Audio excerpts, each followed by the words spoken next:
शेफाली के दो बेटे हैं, राम और श्याम। दोनों जुड़वा हैं और दोनों की उम्र 5 साल है। दोनों एक दूसरे से और शेफाली से बहुत प्यार करते हैं।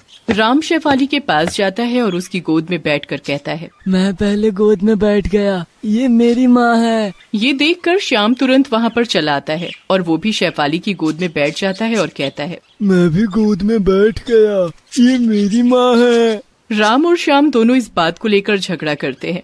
शेफाली हंसते हुए कहती है, ठीक है, अब चुप भी हो जाओ, मैं तुम दोनों की माँ हूँ। ये बोलकर शेफाली दोनों को गले लगा लेती है। ऐसे ही तीनों के दिन बीतते हैं। शेफाली का पति इस दुनिया में नहीं है, इसलिए शेफाली को ही घर चलाना पड़ता है। वो हाथ रिक्शा चलाती है। राम और श्याम सरकारी स्कूल में पढ़ते हैं। शेफाली को उन दोनों से बहुत उम्मीदें हैं। वो अक्सर दोनों से कहती है, बेटा अच्छे से पढ़ाई करना, मैं बहुत मेहनत कर रही हूँ, बस तुम दोनों बड़े हो जाओगे, उसके बाद तुम दोनों की नौकरी लगेगी और तब जाकर मैं आराम करूँगी। आप चिंता मत कीजिए माँ, हम दोनों को बस थोड़ा सा बड़ा होने दीजिए, हम दोनों आपको कोई काम करने नहीं देंगे।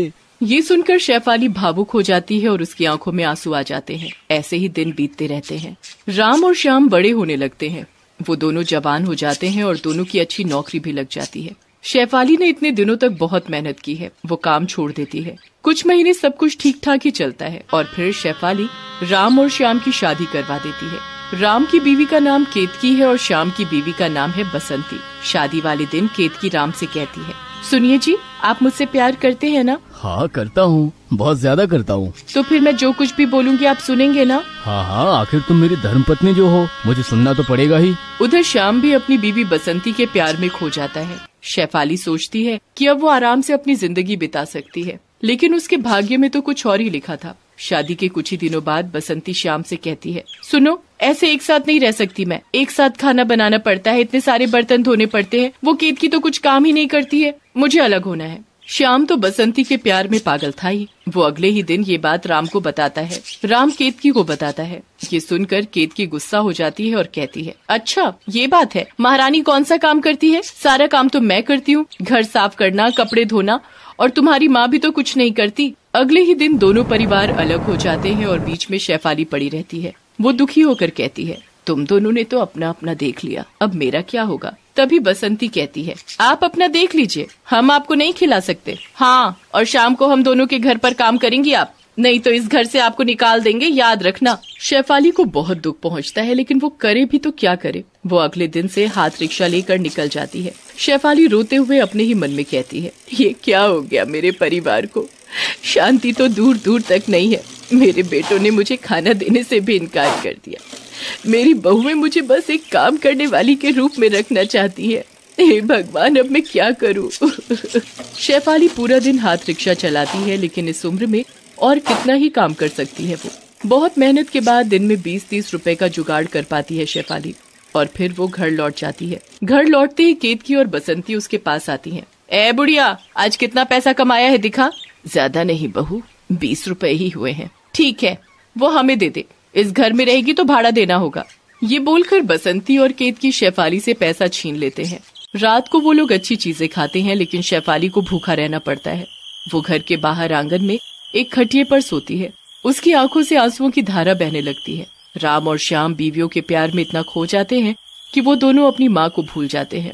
अगले दिन से शेफाली पूरा दिन हाथ रिक्शा चलाकर जितना पैसा घर लाती, उसमें से आधा केतकी और बसंती ले लेते हैं। शेफाली कुछ कहती नहीं है।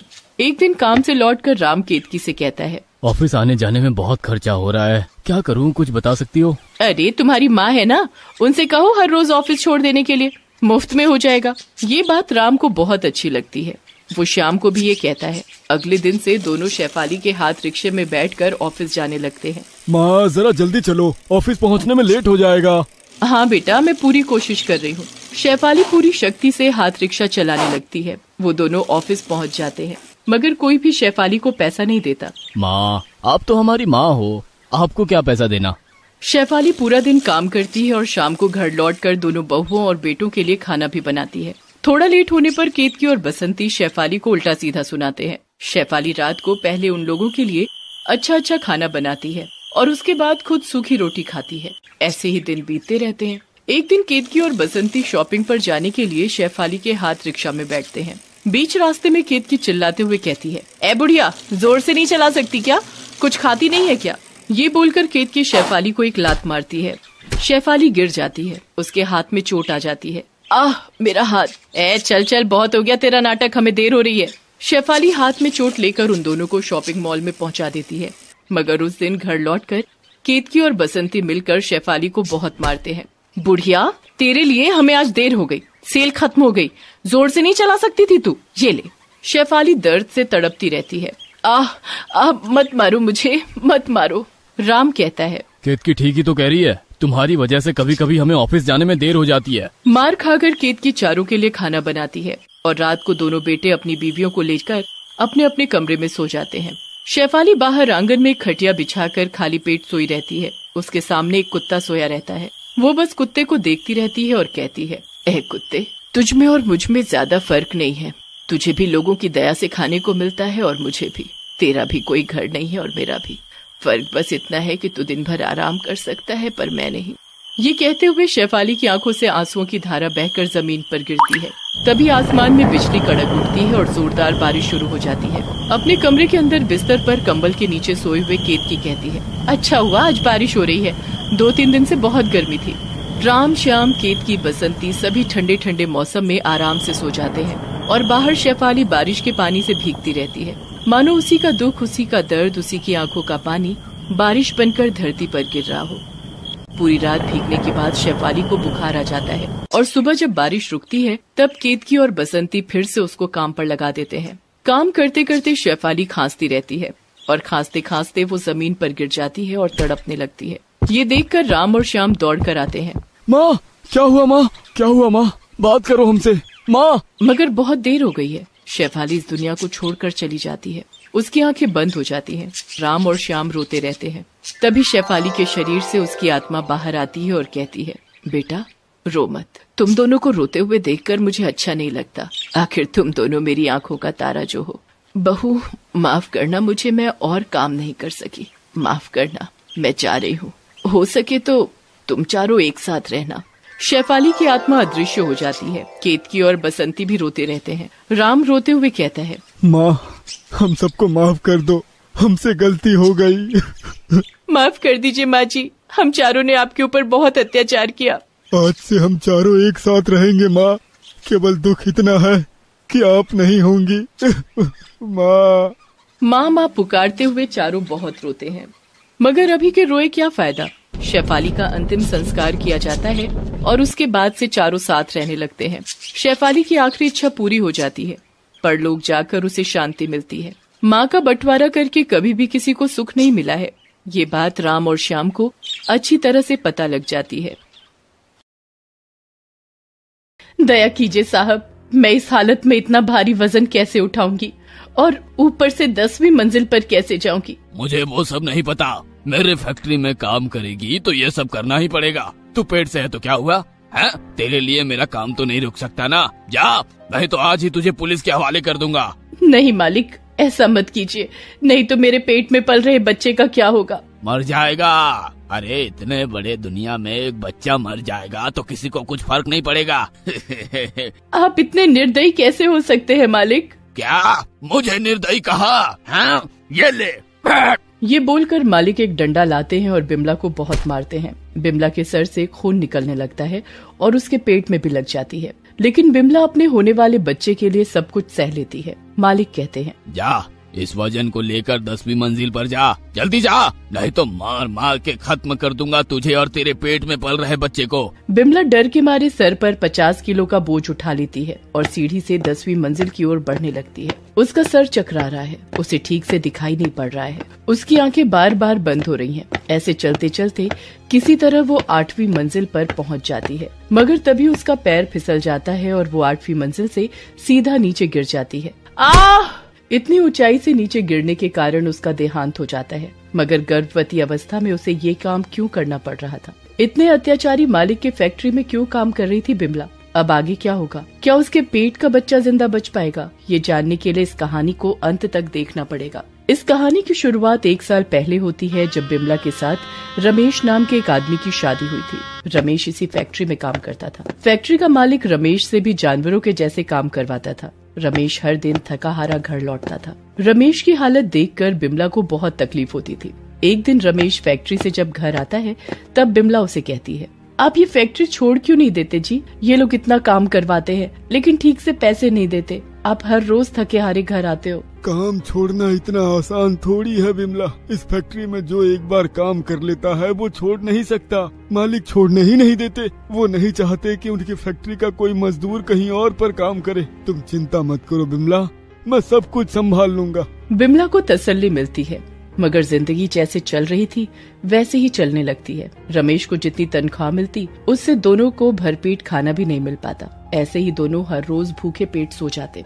लेकिन कुछ दिनों बाद बिमला गर्भवती हो जाती है। डॉक्टर कहते हैं कि अब भरपेट खाना पड़ेगा। रमेश चिंता में पड़ जाता है। वो फैसला करता है कि फैक्ट्री जाकर मालिक से तनख्वाह बढ़ाने की बात करेगा। रमेश बात करता भी है, लेकिन ये बात सुनकर मालिक गुस्सा हो जाते हैं। वो कहते हैं, तनख्वाह बढ़ा दूं? दिन भर काम तो कुछ करता नहीं है, केवल कुछ सामान इधर से उधर करता है। उसके लिए तुझे ज्यादा तनख्वाह चाहिए? नहीं मिलेगा। कुछ काम नहीं साहब, बहुत काम करता हूँ साहब, बहुत काम। बहुत भारी सामान सर पर चढ़ाकर इधर से उधर ले जाता हूँ। बढ़ा दीजिए ना साहब। नहीं मिलेगा बोला ना। ठीक है साहब, फिर मैं काम छोड़ देता हूँ। कल से किसी और की फैक्ट्री में काम करना शुरू करूँगा। दूसरी फैक्ट्री में काम करेगा तू? तेरी हिम्मत कैसे हुई ये बोलने की?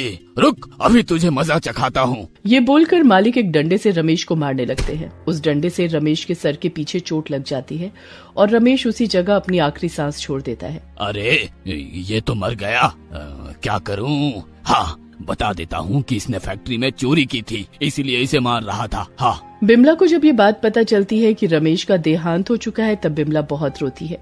हे भगवान, आपने मेरे पति को मुझसे छीन लिया।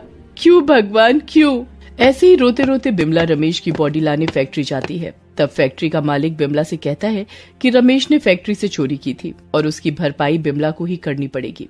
चोरी की रकम 10 लाख रुपए है। ये सुनकर बिमला खड़ी की खड़ी रह जाती है। मालिक कहते हैं, देख, 10 लाख रुपए की भरपाई करनी होगी या फिर मेरे फैक्ट्री में 10 साल बिना कोई तनख्वाह लिए काम करना पड़ेगा, नहीं तो मैं तुम्हें पुलिस के हवाले कर दूंगा। बिमला के पास अभी एक फूटी कौड़ी नहीं है, इसीलिए 10 साल बिना तनख्वाह लिए काम करने के लिए बिमला राजी हो जाती है। वो नहीं चाहती कि उसके बच्चे का जन्म किसी जेल के अंदर हो। रमेश का अंतिम संस्कार करने के बाद बिमला काम पर लग जाती है। वो हर रोज फैक्ट्री में काम पर जाती है। सुबह से शाम तक फैक्ट्री में जानवरों की तरह काम करती है, मगर इस काम के लिए उसे तनख्वाह नहीं मिलती।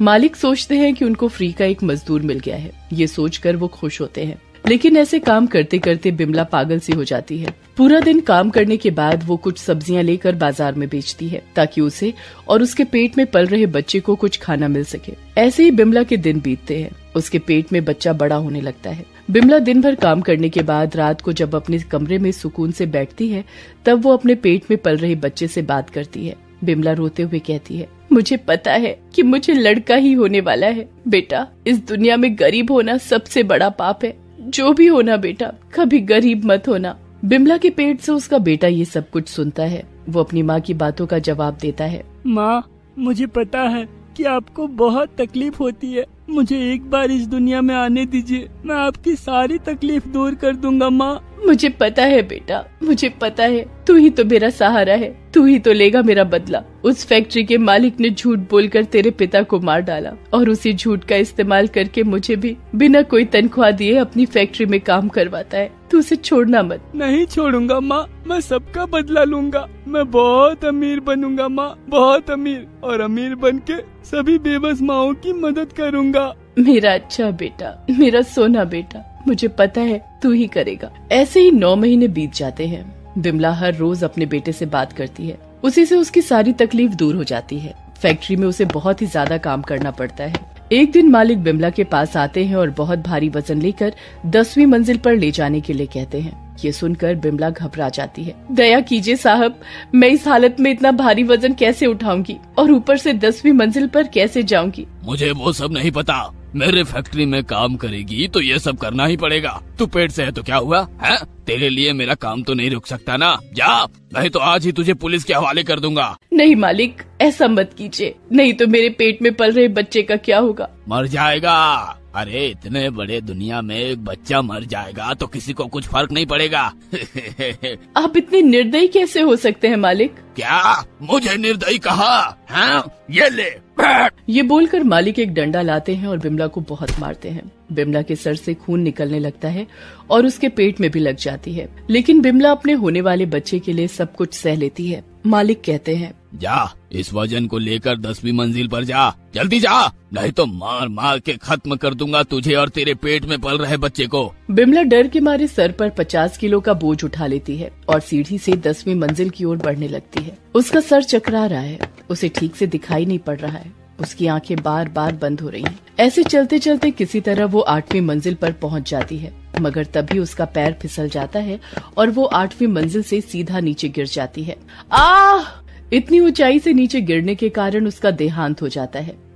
अरे यार, ये औरत तो थी ही निकम्मी। ये बोलकर मालिक बिमला के शव को फैक्ट्री से बाहर फेंक देते हैं। फैक्ट्री में काम करने वाले एक मजदूर को बहुत दया आती है और वो मजदूर बिमला के शव को एक रिक्शे में अस्पताल लेकर जाता है। अस्पताल में डॉक्टर देखते हैं कि बिमला के पेट में जो बच्चा है वो अभी जिंदा है। इतनी चोट लगने के बावजूद उसे कुछ भी नहीं हुआ, होगा भी कैसे? उसे बिमला ने इतना मजबूत जो बनाया है। डॉक्टर साहब उस बच्चे को पेट से बाहर निकालते हैं और उसे एक अनाथ आश्रम में दाखिल कर दिया जाता है। अनाथ आश्रम में उस बच्चे का नाम रखा जाता है राजा। वो राजा है, वो इस दुनिया पर राज करने के लिए ही आया है। राजा बड़ा होने लगता है, रास्तों में गलियों में रहता है, रास्तों में ही सो जाता है। एक दिन राजा रास्ते में बैठा है, एक आदमी उसके सामने एक रोटी फेंक देता है। चल खा ले। साहब, मैं फेंका हुआ चीज नहीं उठाता, मैं किसी के सामने झुकने के लिए नहीं आया हूँ इस दुनिया में। अच्छा, तो तुझे रोटी नहीं चाहिए? नहीं साहब। तो क्या चाहिए फिर? बदला। राजा को बदला चाहिए, अपने पिताजी का बदला, अपनी माँ का बदला। वो हर रोज उस फैक्ट्री के सामने जाकर देखता है। एक दिन ये फैक्ट्री मेरा होगा, ये सब कुछ मेरा होगा, तभी पूरा होगा मेरा बदला, माँ की कसम। अनाथ आश्रम से राजा को स्कूल में भर्ती किया जाता है। राजा मन लगाकर स्कूल और कॉलेज में पढ़ता है और परीक्षा में उसके परिणाम बहुत अच्छे होते हैं। उसे विदेश में नौकरी भी मिलती है, लेकिन वो विदेश नहीं जाता। उसकी जिंदगी का मकसद कुछ और है। राजा उस फैक्ट्री में जाता है और नौकरी के लिए अप्लाई कर देता है। इतना अच्छा रिजल्ट देखकर फैक्ट्री के मालिक उसे तुरंत नौकरी पर रख लेते हैं। मालिक अभी थोड़ा बूढ़ा हो गया है। राजा मन लगाकर फैक्ट्री में काम करने लगता है और हमेशा मालिक के आसपास रहता है। हमेशा मालिक की हाँ में हाँ मिलाता है और ना में ना मिलाता है। मालिक को अच्छी सलाह देता है, जिससे फैक्ट्री को बहुत मुनाफा होता है। ऐसे ही राजा मालिक का भरोसा जीत लेता है। एक दिन मालिक राजा को अपने केबिन में बुलाकर कहते हैं, सुनो राजा, मैं फैक्ट्री के काम से विदेश जा रहा हूँ, 1 महीने के बाद लौटूंगा। मैं केवल तुम्हें भरोसा करता हूँ, इसलिए तुम्हें इस कंपनी की पावर ऑफ अटॉर्नी देकर जा रहा हूँ। इस 1 महीने के लिए तुम ही इस कंपनी के मालिक हो। मालिक चले जाते हैं। राजा को इसी पल का तो इंतजार था। मालिक के जाते ही राजा अपने पावर ऑफ अटॉर्नी का फायदा उठा लेता है। पूरी फैक्ट्री वो अपने नाम पर करवा लेता है और फैक्ट्री के मालिक की कुर्सी पर बैठ जाता है। मालिक को जब ये बात पता चलती है तब वो तुरंत चले आते हैं और ये सब देखकर चौंक जाते हैं। ये क्या? मैंने तो तुम पर भरोसा किया था राजा, तुमने ये क्यों किया? मैंने तो अपना बदला लिया। बदला? किस बात का बदला? तूने मेरा सब कुछ छीन लिया है शैतान, याद है? इसके बाद राजा सब कुछ बताता है। मालिक सब कुछ सुनकर चुप हो जाते हैं। राजा कहता है, आज तो तू कंगाल बन चुका है, अब तेरे पास कुछ भी नहीं है। अब मैं तुझे मार डालूंगा, मार डालूंगा। नहीं, मत मारो, मत मारो मुझे, मत मारो। राजा मालिक को घसीटते हुए 10वें माले पर लेकर जाता है और वहाँ से नीचे फेंक देता है, ठीक जैसे उसकी माँ मरी थी। फैक्ट्री का मालिक भी वैसे ही मर जाता है। माँ, मैंने बदला ले लिया है माँ, मैंने बदला ले लिया है। अब तुम दोनों की आत्मा को शांति मिलेगी माँ, शांति मिलेगी। राजा का बदला पूरा हुआ। उसने पुलिस को बताया कि इसने फैक्ट्री से बहुत सारे पैसे चुराए थे और उसी के डर से ये 10वें माले पर छुपकर बैठा हुआ था। राजा जब इसे पकड़ने के लिए गया तब इसने नीचे छलांग लगाकर आत्महत्या कर ली। ऐसे ही राजा के ऊपर कोई शक भी नहीं जाता है। राजा फैक्ट्री का मालिक बन जाता है। वो सभी मजदूरों की तनख्वाह बढ़ा देता है, सभी के साथ अच्छा बर्ताव करता है। सभी मजदूर राजा से प्यार करते हैं। राजा सबके लिए मसीहा है। ऐसे ही खुशी खुशी सब लोग जीवन बिताने लगते हैं। दोस्तों, आप हमारे चैनल को जरूर सब्सक्राइब करें